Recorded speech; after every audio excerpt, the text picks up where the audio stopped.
So if you can't stand a little politics mixed with your sports, then I don't really know what to tell you. Don't listen to the rest of this video.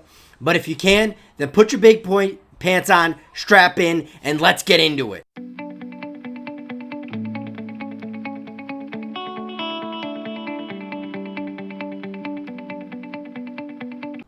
So I'm going to start off by giving you guys a quote and understanding where I come from.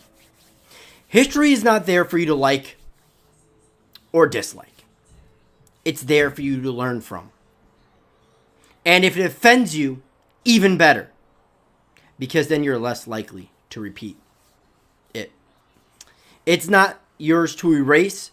It belongs to all of us. And when I see these statues being torn down, it just infuriates me. It gets me pissed off. Because you're deleting history because it offends you. It doesn't matter if it offends you. Then you're less likely to repeat it. But deleting history is not going to achieve what you want. All that being said, though, what infuriates me more is when diehard fans don't know their history when it comes to the NFL.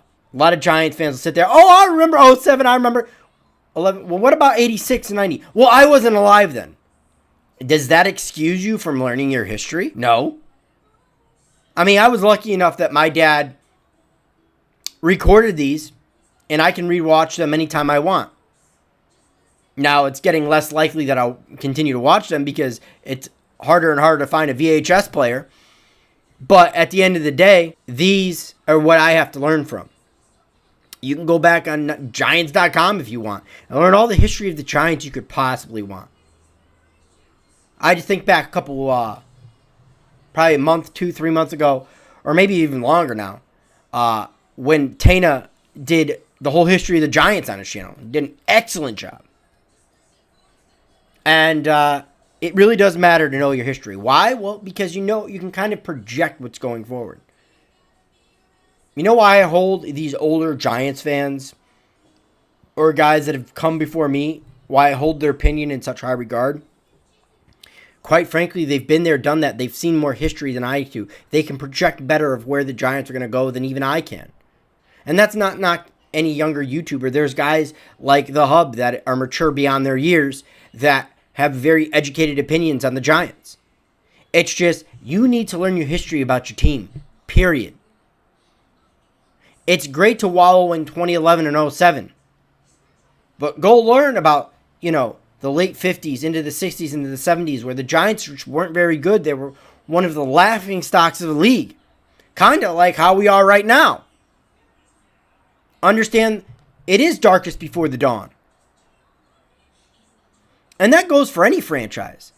Cowboys, a lot of Cowboy fans are younger and that's all they know is the misery. They were just born when the Cowboys had won their last Super Bowl.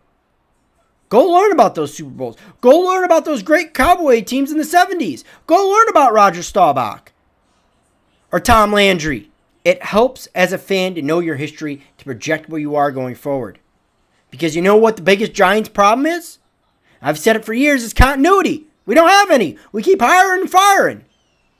That's not the Giants' way. The average length of a GM was 13 years before Dave Gettleman got on. Between Jerry Reese, George Young, and Ernie Accorsi. You know why the Giants have had success? Continuity. Patience. Striving forward. 3 years down the road. Now everything has to fall in place. Don't get me wrong. But I'm feeling good as a Giants fan. And I don't know if I'm going to get to see a season. I pray I do. But either way, guys, like I said before, learn your history. And you'll be a better Giants fan for it. Or a better NFL fan for it. Either way, it's been OGR. And I'm gone.